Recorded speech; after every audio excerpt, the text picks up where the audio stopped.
Hello viewers. Welcome to Best Product Review. Today, we are here with some of the best stick welder that work quite good.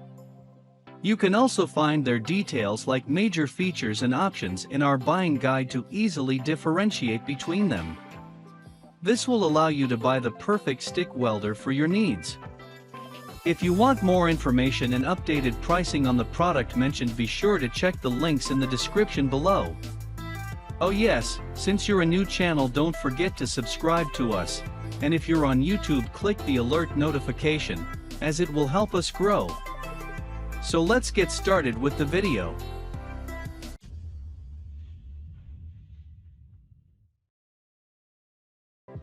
Number 5. Everlast Stick Welder. The Everlast PowerARC 140 welder came in at a close second. It's slightly higher in quality, with an incredible 5-year warranty, and it has longer leaders at about 8 feet in length. However, it costs the same as the Lotus LTP-DC 2000D and maxes out on a significantly lower amperage. It also doesn't include a plasma cutter, which is handy for a portable machine to have. If you only desire a lighter stick welder and have no use for a plasma cutter, this is the machine we would recommend. It's surprisingly light and will definitely go the distance for both a hobbyist and industrial worker. Number 4. Lotus Stick Welder. The Campbell Hausfeld 115-volt, 70-amp arcade stick welder is similar to the CM-T Pitbull. It's a much easier machine to set up and use, but it has less amperage and cost about the same price. The machine has a similar problem with shutting off after a short period of time, so we don't recommend it if you need to weld numerous long runs quickly. There are 3 settings to the machine: off, low, and high. This makes the welding process incredibly simple, provided you are welding light sections and using the right rods. 6011 or 6013 rods that are no bigger than 1/16 inch diameter work best. However, the Campbell Hausfeld 70-amp welder doesn't create reliable contact through the clamps. They are both hardwired into the machine too, so you can't easily replace them. It's more difficult than other machines to weld on, but many people find it reliable for basic household projects that are small and remote. This is the machine we recommend least amongst our list, but it does a reasonable job if you keep within its parameters. Number 3. Forney 180 ST Welder. The Forney Easy Weld 180 ST is a lightweight, inverter-powered DC stick welder that also offers DC TIG welding capability. It's designed with generator power in mind, tolerant of dirty power fluctuations that are common in generator power sources. This is a dual-input voltage machine that can be plugged into either a 120-volt or 240-volt power source.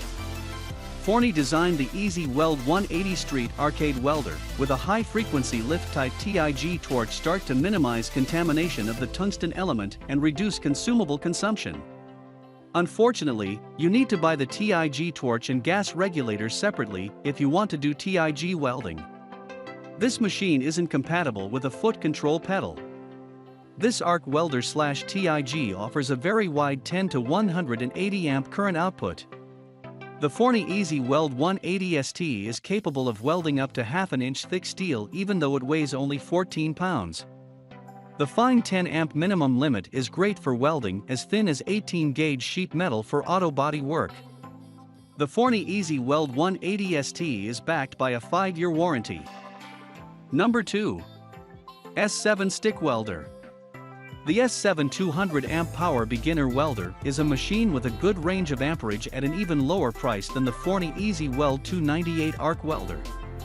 It offers excellent value for its price, considering its performance, but it doesn't offer the same quality.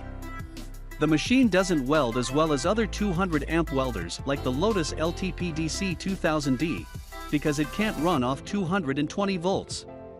This makes the weld run colder for the same settings on other 220-volt welders, but it's still a useful machine if you only have access to 110-volt power points. The instruction manual isn't useful, so if you're unfamiliar with setting up a new welder, we recommend doing your own research or watching helpful videos before you start welding. The leads are short on the S7 200 amp welder too. For small jobs at a bench, this shouldn't be a problem. However, if you're welding larger projects requiring you to travel more than 6 feet from your welder often, it will save you time by buying some aftermarket leads. Overall, it's a good high amperage machine for 110 volt power points. It's not a top quality welder, but for the price, you will most likely be satisfied with purchasing it for basic hobbyist type work. Number 1. Forney Stick Welder. The Forney Easy Weld 298 arc welder gives testament to a trustworthy brand that produces excellent welders at a lower price than most of its high-quality competitors. Even though it's a low amperage machine, it's extremely well built at such an affordable price. The machine is excellent for beginners wanting to learn on a simple machine. It has a good instruction manual that's written by a native English writer who understands welding. You would assume this is the case with all welder manuals, but it's surprisingly rare to find. The welder starts the arc well, but for a 90 amp welder, it runs colder than you would expect. Therefore, don't expect to weld anything more than light sections. It welds exceptionally well within its small range, but the range is small, which is why we have it lower on our list. The electrode and ground clamps are of good quality. They generally get good contact and are comfortable to use, but the leads themselves are a little short for what we like. For light gauge welding, the Forney 298 is a worthwhile investment. Otherwise, the Amico ARC 160D is a similar machine with a larger amperage range. Thanks for watching this video. Hope you like this unbiased review. And please don't forget to subscribe us to get the news of upcoming reviews. Stay tuned.